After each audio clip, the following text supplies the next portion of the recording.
Hello, everyone. My name is Claudia Matos Avolesi. I'm a professor for the history of art at the University of Campinas and one of the organizers of the next CIHA World Congress Migrations, which will take place next August in São Paulo, Brazil. In the name of the CIHA Organization Committee, today I want to welcome you to the CIHA Pre-Congress series, Art Worlds of Brazil, a program of 10 lectures created in collaboration with the Clark Art Institute to offer a comprehensive view of the rich and diverse art traditions of Brazil from the colonial period to contemporary art. Art Worlds of Brazil will offer an introduction to the main collections, historical sites, and artworks in the country, critically examined by local art historians specialized in different aspects of Brazilian visual culture. The lectures will be posted once a month for public access on the Clark and CIHA websites, and a closed webinar related to each lecture will be offered to the participants of CIHA World Congress in the week after the posting of each lecture. Whether you will take part in the CIHA World Congress in São Paulo next year or not, we hope that this program will encourage everyone to actively engage with the richness of the visual culture in Brazil and get to know a little more about the scholarship produced by local art historians on this material. Naine Terena is a professor for art education at the Catholic University in Mato Grosso do Sul. She is also an artist and curator. Today, Naine will share her perspective on indigenous contemporary art in Brazil and talk about the indigenous art exhibition Veshua that she is organizing at the Pinacoteca Museum in São Paulo. This will be the first indigenous art exhibition in a large museum in Brazil, entirely curated by an indigenous curator. Let's welcome Naine Terena. Para a gente começar essa conversa, primeiro eu quero agradecer a oportunidade de poder estar falando com vocês, né, desse tema que é tão importante para os artistas e, de forma geral, para todos os povos indígenas do Brasil, porque esses artistas surgem neste cenário da história da arte brasileira com muita vontade de fazer uma problematização do que seria essa arte brasileira. Então, eu acredito que é sempre muito importante estar falando em eventos e com pessoas de todo o mundo sobre essas reflexões que nós temos feito entre os artistas indígenas. É uma satisfação também poder falar para vocês sobre como eu venho pensando e como vem se desenhando nos últimos anos a presença indígena na cena da arte contemporânea. Essa temática, né, a arte indígena, tem tomado o centro de muitos debates justamente pelo sentido de desterritorialização dessas produções. E, enquanto desterritorialização, eu entendo que no Brasil as obras de arte que são realizadas por indígenas estavam, na maior parte do tempo, localizadas em dois territórios. Os territórios do artefato e do artesanato. E, enquanto artefato, a maioria dessas produções ficaram sob os cuidados dos museus etnográficos e suas reservas técnicas, e também pertencendo à vida cotidiana dos povos indígenas, né, e que, enquanto objetos que estavam em museus etnológicos, podiam ser vistos nesses espaços, né, enquanto peças que compõem aí um universo de vida indígena, e não como uma obra de arte propriamente dita, se a gente transportar para o tempo das artes, né, e da arte contemporânea. E aí, quando a gente fala do artesanato, dessas produções enquanto artesanato, elas ganham um tom de mercadoria, e uma mercadoria que tem um baixo valor, tanto simbólico, né, quanto o valor financeiro, sendo muitas vezes vendidas a preço abaixo do que a sua fabricação, a matéria-prima, a atividade humana de transformação dessas matérias-primas em materialidade física, lhes agregariam enquanto um objeto, né, que vai para o mercado. Então, estar dentro desses dois territórios, por muito tempo, foram as soluções, e talvez soluções possa ser uma palavra utilizada agora, para que as pessoas externas às comunidades indígenas tivessem contato com essas produções, até o momento em que os próprios indígenas e seus parceiros, os pesquisadores e curadores, começam a compreender que não se trata apenas de artefato ou de artesanato, mas sim de obras de arte dos povos originários, dos povos oriundos do Brasil. Tudo isso começa a ter uma articulação muito grande nos últimos 10 anos, a partir da movimentação também dos artistas indígenas, dos historiadores da arte, dos curadores, que vem trazendo para o campo das artes um debate mais aprofundado sobre essas produções, saindo um pouco também desse viés antropológico. Antes de falar desse momento, da atualidade, que eu gostaria, inclusive, também de mostrar algumas produções para que vocês tenham uma dimensão do que a gente tem reunido no Brasil hoje, eu quero também dizer que a gente, embora esteja focando bastante nesse contexto dos últimos 10 anos, essa produção se estende durante todos os 520 anos de colonização do Brasil, e antes disso, porque antes da chegada dos colonizadores até esta terra, os povos indígenas que aqui viviam já tinham a sua produção artística. Porém, se a gente faz uma leitura a partir da cronologia da história da arte brasileira, a produção dos povos indígenas geralmente aparece no começo, né, a partir aí desse contato, e ela vai desaparecendo no decorrer dos períodos artísticos que compõem o Brasil, e esse desaparecimento do artista indígena dá espaço para aquelas produções que se inspiram no fazer indígena, né? E aí, enquanto a gente vai realizando toda a pesquisa para fazer exposições, para trazer aí esse debate com mais profundidade, particularmente eu tento buscar artistas que estão em décadas passadas, como 1980, 1970, 1960, e aí a gente encontra, né, alguns desses artistas vivendo em contexto urbano, fazendo produções, mas não com essa identificação indígena, embora muitos deles façam a autodeclaração dizendo pertencer a determinados povos. E aí um dos questionamentos que surge é o porquê precisa-se falar dessa identidade indígena.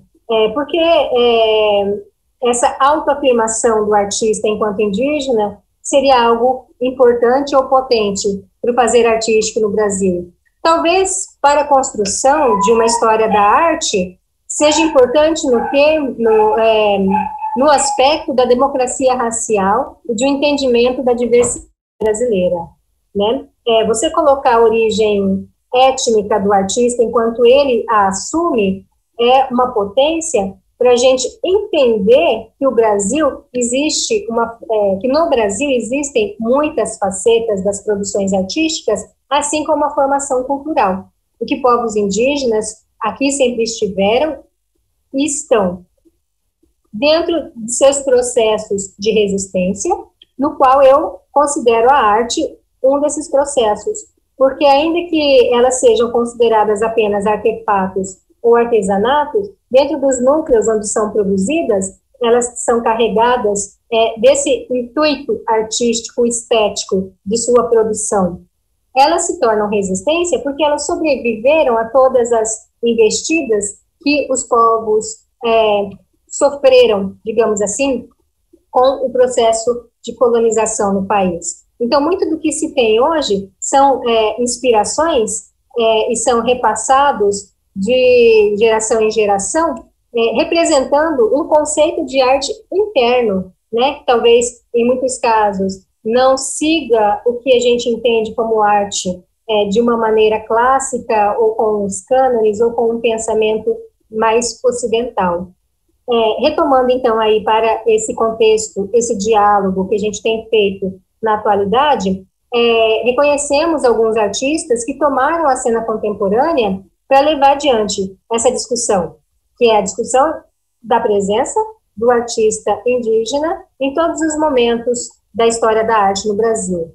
Um deles, que talvez seja um dos artistas mais conhecidos hoje, o Jair Lisbel, que é do povo Mapuche, cunhou o termo arte indígena contemporânea como um termo-chave para essa problematização. E aí, muitas das discussões giram em torno disso. O que é a arte indígena contemporânea ou onde está sendo produzida a arte indígena contemporânea? E aí, no âmbito dos termos, podemos utilizar para impulsionar esse debate, eu gosto bastante de trazer também uma outra provocação, que talvez seja mais global, né, e que amplie historicamente e a temporalidade do que é a arte indígena, né? E aí eu gosto de dizer ou de perguntar, né? Arte indígena, tudo bem, mas eu gosto de trazer para a nossa reflexão arte contemporânea brasileira feita por indígenas. E aí eu acho que a gente amplifica as vozes, a gente amplifica o debate, e aí a gente também localiza esses artistas indígenas dentro da arte contemporânea brasileira, não como um anexo, não como um adendo, ou não como um grupo que sempre vai caminhar dentro dele, mas a gente promove aí um diálogo com outros artistas brasileiros que não são indígenas, e isso é muito importante para a gente nesse momento. Eu gostaria, então, de aprofundar o debate nessa ótica mais global, considerando a presença do artista indígena na arte brasileira e pensar como ele está situado, como ele esteve situado, e se nunca esteve, por que nunca esteve situado dentro dessa história da arte brasileira, enquanto agente produtor de arte. Então, assim, dessa forma, falar de arte brasileira, feita por artistas indígenas, e pensar o lugar que não lhe foi dado na formação da matriz da arte brasileira, é um tema que está sendo latente nesse momento. É um pensamento que eu tenho carregado durante todas as curadorias e programações que eu tenho desenvolvido nos últimos 10 anos. Todos são trabalhos muito regionais, não tem uma expressão nacional tão grande, mas que tem a intenção de pensar a colaboração, a presença ou a ausência do indígena no contexto da arte brasileira. Essa proporção desse diálogo que eu venho tentando realizar se ampliou com certeza em Veshua, nós sabemos, esta exposição que estou fazendo a curadoria para a Pinacoteca do Estado de São Paulo, e que deve abrir esse ano ainda, né? A previsão é que tenhamos Veshua entre outubro e novembro aberta, para que as pessoas possam, dentro das normas de segurança, conhecer as obras de alguns artistas indígenas. A montagem dessa exposição considera todos os elementos que eu venho pontuando no decorrer dessa minha trajetória de pensar a produção indígena, e principalmente o que a curadoria indígena para exposições indígenas nesse momento deve fazer, né? Qual é o percurso de um curador indígena, e aí, mais adiante, pensar o curador não indígena que está envolvido dentro deste cenário. O que eu considero ser muito importante nesse momento em que nós estamos pensando esses novos territórios para a arte indígena é a escuta desses artistas e dessas comunidades artísticas. Por isso que Veshua tem esse nome, nós sabemos. E nós sabemos é um termo do meu idioma, né, da língua mãe terena, que considera justamente isso que nós sabemos e que os povos indígenas sabem, mas, sobretudo, no caso da exposição, os artistas indígenas sabem sobre as suas produções e o que eles querem trazer para os seus espectadores, para os visitantes, né? Então, Veshua é uma livre leitura que eu faço desta palavra, do idioma terena, para falar justamente isso. Nós sabemos qual é a nossa reivindicação no campo das artes. E a curadoria, então, se desenvolve todo o tempo nesse processo de escuta dos artistas, justamente porque a gente não tem uma orientação literária, digamos assim, produzida pelos indígenas, de como eles gostariam de se autorrepresentar em exposições, galerias e espaços de arte dentro e fora do Brasil. Uma coisa que eu gosto muito sempre de salientar é que pode ser um erro a gente pensar arte indígena contemporânea com os mesmos cânones que nós conhecemos, justamente porque muitos desses artistas indígenas até desconhecem, né, toda essa produção do lado de lá, se assim a gente pode dizer, né? Seria um erro de dizer, pelo fato de que nós estaríamos demarcando esse território estético e os suportes pelo olhar do outro, e não pelo olhar dos indígenas, embora muitos utilizem os suportes que nós reconhecemos e fizemos as trocas do mundo não indígena, como vocês vão ver nas obras que eu vou apresentar um pouquinho mais adiante. Também seria um erro a fazer essa observação apenas do ponto de vista antropológico, porque a gente entende os diversos formatos de produção, tanto as individuais quanto as coletivas, dos grupos, né, e das redes de artistas indígenas. Os artistas indígenas, então, sob essa perspectiva, se tornam agentes muito importantes para esta construção, né? Considero que o crescente número de pesquisadores ligados à academia e que são interessados nesta temática, neste momento, darão a sua contribuição para a escrita dessa história da arte do Brasil, feita por artistas indígenas, sobre as formas, as estéticas, os significados, sempre partindo do pressuposto de que os artistas serão ouvidos e que suas impressões e expressões serão consideradas durante os diálogos. Penso que os programadores e curadores também terão um momento de reflexão de que não irão tomar para si o surgimento de um artista indígena na cena, porque são trocas, né? São trocas realizadas entre os profissionais e os artistas. Os artistas indígenas, eles produzem suas artes, né?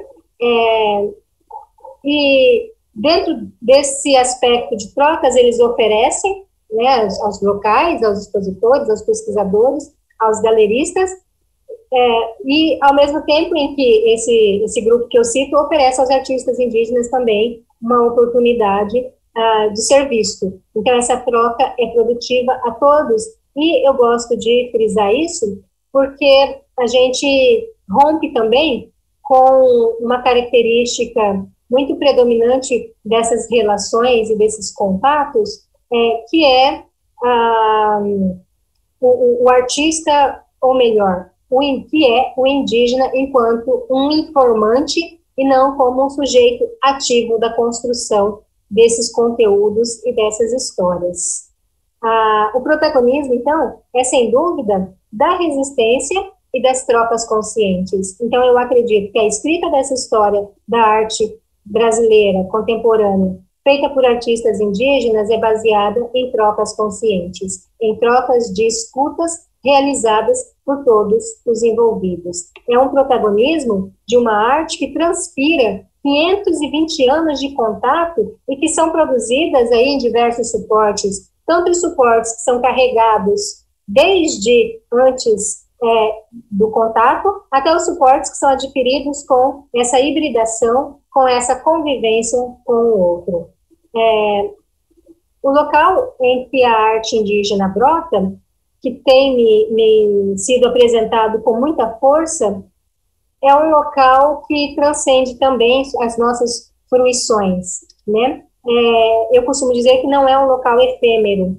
Pode ser que todas as produções sejam efêmeras e daqui a algum tempo deixem de existir, mas o local onde elas nascem não parte de um ponto de pensamento efêmero, porque é esse pensamento que se propaga, né? E eu espero que se propague de geração a geração, considerando essa capacidade que os povos tiveram de ser resilientes e de colocar aí seus pensamentos nas gerações que vieram e que coloquem nas gerações que estão por vir. E é o que vemos em Veshua, que muitos dos suportes poderão desaparecer, mas o pensamento criador está vivo na memória do outro, e isso aqui é uma frase do professor Arlindo Machado, que faleceu esse ano, e que eu gosto muito, que a gente pode morrer, mas na nossa memória se propaga em outras pessoas, né? E a exposição, Veshua, ela caminha pensando em tudo isso que eu falei até agora. Nós temos cerca de 20 artistas e coletivos, grupos indígenas, né, de diferentes regiões do país, homens e mulheres, e com diferentes linguagens também.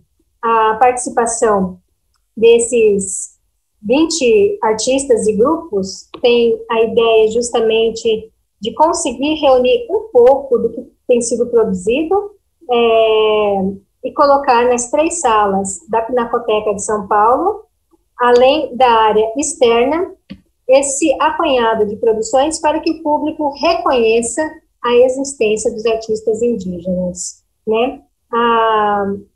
A ideia era justamente essa, né? Reunir um pouco dessas produções, e elas não são produções dos últimos 10 anos, que são os 10 anos de debate mais fluido, mas a gente tem algumas obras, por exemplo, de 1980. Isso nos dá uma referência maior, né, do que esses 10 anos de debate, mas é uma referência muito importante de 20, 30 anos de produção. A expografia de Veshua respeita o pensamento desses indígenas que participam da exposição. Ela foi planejada a partir de um diálogo que eu tenho tido desde o ano passado com os artistas convidados, né? E existe uma orientação da distribuição das obras que perpassa o entendimento das potências de cada produção e do entendimento de cada artista do que seria uma exposição de arte indígena contemporânea. A expografia da Veshua respeita o pensamento desses indígenas que participam da exposição, em que eu tenho mantido um diálogo constante junto à equipe da Pinacoteca, né, em especial a Fernanda Pita, que está apoiando diretamente essa curadoria, e a gente tem, então, uma orientação e distribuição das obras que perpassa pelo entendimento desses artistas do que seria uma exposição de arte indígena contemporânea e de como eles gostariam de se ver representados e ver suas obras expostas ao público, né? E aí, uma coisa importante a dizer é que essa expografia, então, não traz uma sequência cronológica, nem uma sequência geográfica ou de gênero. Ela faz uma mistura de todas as obras e seus formatos, os seus suportes. Elas trazem desde a produção audiovisual até a cerâmica, por exemplo, em uma mesma sala, e tudo isso é uma maneira de mostrar que a arte indígena caminha também de acordo com a arte brasileira não indígena. A gente pensou bastante na constituição desses espaços, orientando também, sendo orientada por um pensamento cosmológico, e Veshua me traz muito esse pensamento cosmológico, no qual eu me inspiro muito para fazer as produções, né, e me envolver nas produções. De um outro ponto de vista, que não da exposição em si, da constituição da exposição, houve também um alinhamento que foi relacionado aos processos burocráticos, aos trâmites burocráticos da instituição Pinacoteca com os artistas participantes de Veshua. Um desses trâmites envolve, por exemplo, o comissionamento, respeitando a condição de que muitos artistas não têm uma empresa, não tem um CNPJ, não tem conta bancária, e aí a gente necessitava ter uma maneira de sanar, né, esta realidade que é latente no Brasil. Como, por exemplo, nós encomendamos algumas panelas do povo Iujá, conhecido como Juruna, que fica na região do Xingu, em Mato Grosso, onde as mulheres, algumas delas que produziram as panelas são mulheres idosas e com muito pouco contato frequente com instituições bancárias e até mesmo sem documento de identidade. Então, isso foi um processo que nós aprendemos em Bechua, né? E lidar com essa diversidade perpassa por todos os setores e todos os fatores que nós podemos encontrar para fazer a exposição.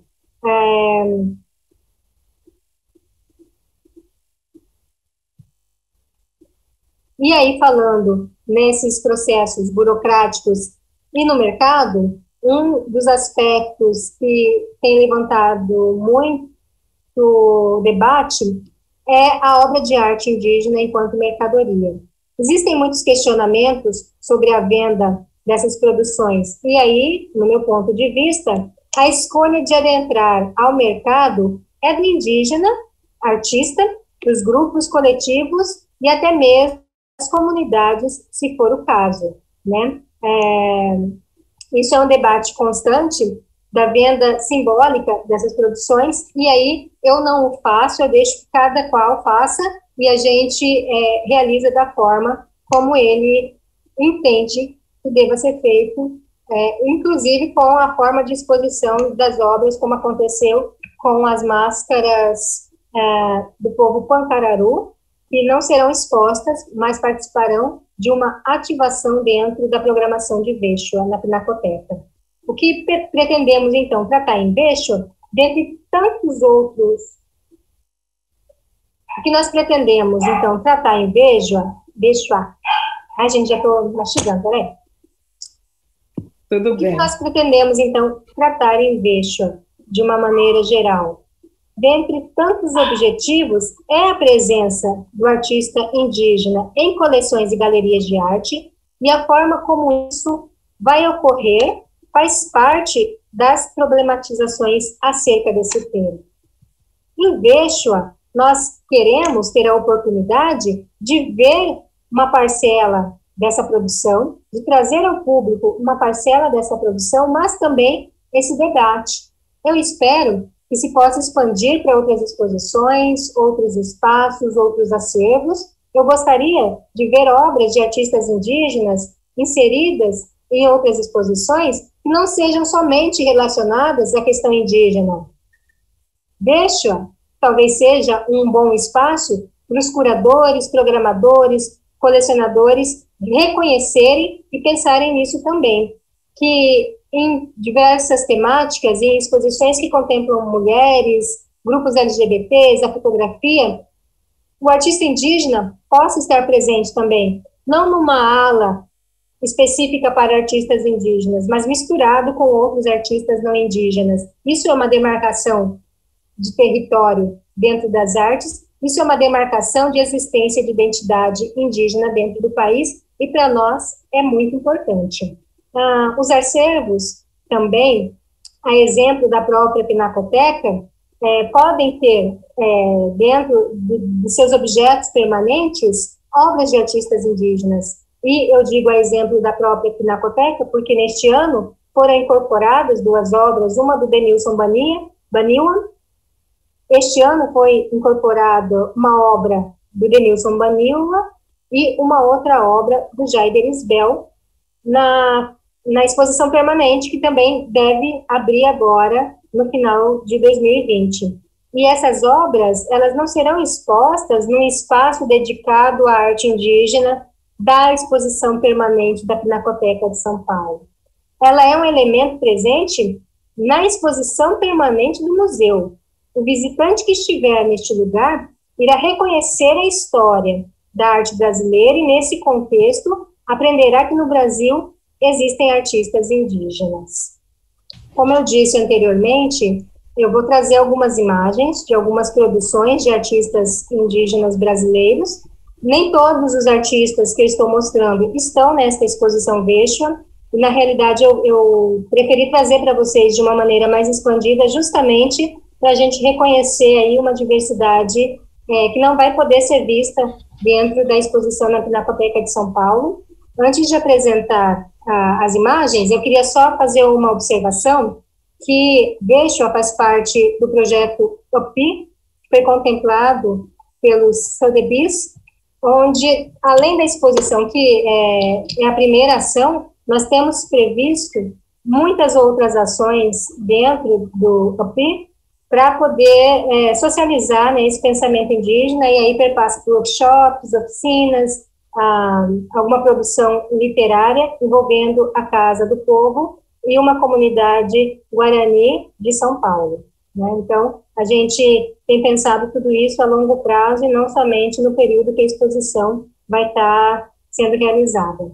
Aqui eu trago, então, para vocês, né, já uma primeira imagem, se assim a gente pode dizer, de uma das obras que está na Pinacoteca de São Paulo, é do artista Denilson Baniwa.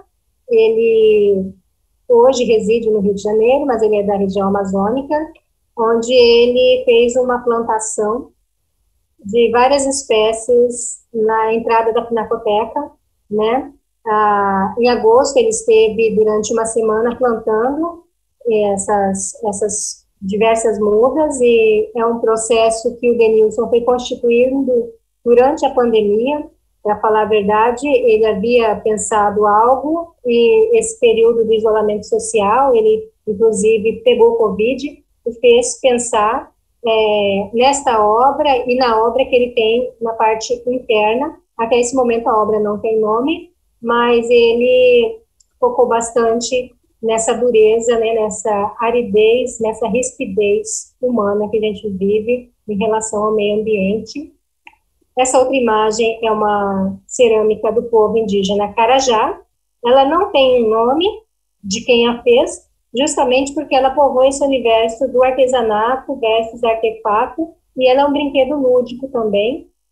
Algumas exposições já trouxeram esses objetos enquanto obra de arte, mas ela é uma representação, talvez, aí desse trânsito, né, dessas diversas produções que ainda permeiam mais um universo de mercadoria mais barata, ao mesmo tempo que faz parte de um mundo de artefatos, né? E essas pequenas obras representam o cotidiano Carajá. A gente conhece também esse povo como Ini. Aqui um autorretrato do Edgar Canaican. Ele é Machacali, de Minas.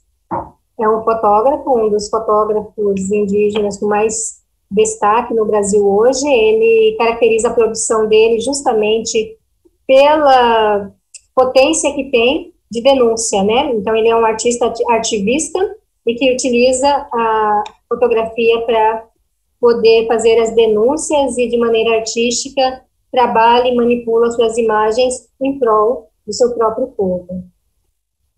Essa obra aqui é nova, né, do Jair Delisbel, que eu citei também no começo da fala, chama-se Entidades e está em Minas Gerais. O Jair instalou em setembro, durante um festival que acontece, chama-se Cura. O festival, essa obra causou alguma polêmica, justamente pela sua forma. Ela não, à primeira vista, ela não é identificada como uma obra indígena. Houve uma confusão, inclusive, com dragões chineses, que, em momento de pandemia, levou à problematização da obra por parte dos populares, e isso é uma representação aí de um desconhecimento da figura das grandes cobras entre os povos indígenas, né? Aqui tem um oráculo Tupinambá, que foi construído pela Renata Tupinambá, e eu trago a Renata porque ela é uma multiartista. Na realidade, ela é uma comunicóloga, ela é uma produtora cultural, mas também é uma artista que trabalha nesse universo cosmológico, e a Renata produziu essa instalação fotográfica, né? Ela fotografou e depois enviou para o Instituto Moreira Salles como parte de um programa que eles também criaram durante a pandemia, onde eles convidam artistas para produzirem séries para o site, e ela então faz um oráculo Tupinambá. Aqui um desenho de Aislan Pancararu, é um jovem Pancararu que reside hoje em Brasília, chama-se Praiás, porque é inspirado nos praiás dos Pancararu. A Islã não está na exposição Quechua, mas os praiás estão, e isso é bastante interessante, porque a personificação dessas entidades, desses encantados, deste povo, estarão na exposição, e aí eu trago essa obra desse jovem artista, porque ele se descobre artista, segundo ele, diante de todo o sofrimento de preconceito que ele passa a vivenciar quando se muda para cursar medicina em Brasília. Então, ele começa a produzir os desenhos a partir da liberação do sofrimento que ele tem de viver sozinho na capital do país. É algo bem interessante como ele expressa isso na construção dos desenhos. Esse é o desenho feito pela Dayara Pucano, também no mesmo festival que esteve Jair Isbel, no Cura. Ela constituiu esse mural, que é reconhecido como o maior mural feito por uma mulher indígena aqui no nosso país, e, se não me engano, também na América Latina. Ela fez a transmissão da produção desse mural por vários dias nas redes sociais, e isso é um marco, visto que mulheres indígenas ganham também um espaço nesse universo das artes. Arissana Pataxó é uma das artistas mais reconhecidas em termos de história e de tempo de produção, e ela traz, então, esse facão escrito que é ser índio para você. E se a gente para observar, muitas dessas obras trazem, né, esse viés do ativismo e do questionamento com relação a esse contato entre indígenas e não indígenas, e a figura do indígena para fora, né, para fora das aldeias, das comunidades. Uma aquarela do Isael Machacali, que também é cineasta, é um chunim, os morcegos, que fazem parte da cosmologia da cultura Machacali. O Ismael, inclusive, foi vencedor este ano do Prêmio Pipa, uma premiação que ocorre aqui no Brasil. É bom destacar que houve uma intensa campanha para que o Isael ganhasse o Prêmio Pipa, e essa campanha foi fortalecida por essa rede de artistas indígenas que eu mostrei, inclusive, aqui, e que mobilizaram aí os seus seguidores, as pessoas que conhecem os seus trabalhos, para fazer a votação pública em nome do Isael Machacali. Essa aqui, No Anoitecer, A Grande Largata, Taminã e as Cuieiras, é do Yermolei Caripuna, do povo Caripuna. Traz muitas cores, né, e a vivacidade aí que o Yermolei costuma colocar nas suas produções em artes plásticas. Ancestral 1 é uma obra do Rigó Pucano, também da região amazônica. A do Rigó, ela é uma das artistas que já expôs em bastantes espaços no Brasil, e ela tem suas obras hoje em uma galeria em Manaus para serem comercializadas. Esse é um aspecto muito interessante, porque muitos artistas indígenas ainda não estão dentro desses espaços, né, de venda. Emerson Munduruku, o povo Munduruku, também reside em Manaus, com a sua personagem Uirá Sodoma. É uma performance que ele cria, e o Uirá é uma entidade, numa leitura livre, né, que milita em favor do meio ambiente e da ecologia. Então, o Emerson se usa de Uirá para fazer as suas performances e transmitir esteticamente aí todas as demandas dos povos indígenas, em especial o povo Munduruku. Visualmente é um trabalho muito bonito que ele faz. E aí, por fim, eu coloco aqui só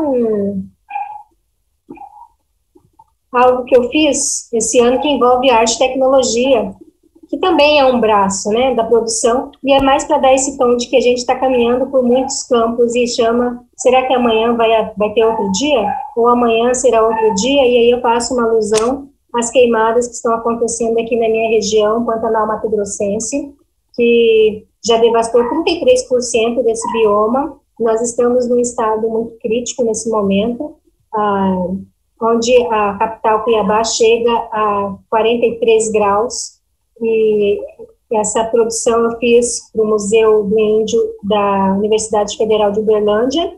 É uma pintura em coco, numa casca de coco, eu não sei qual é esse coco em tradução, mas é uma fruta, né, o coco, em que eu pintei com tinta de aquarela, fiz várias misturas, pensando que os satélites mostram nossas regiões dessa forma. Esse vermelho são os focos de queimada que Mato Grosso tem hoje. É dramático, né? E aí, posteriormente, fiz a animação no computador para mostrar o quanto toda essa movimentação está fazendo algo que nos preocupa muito enquanto povos indígenas. Era isso que eu tinha para apresentar para vocês. Espero que tenha trazido muitas contribuições e me coloco à disposição para que a gente possa conversar e conhecer um pouquinho mais dessa produção dos artistas indígenas do Brasil.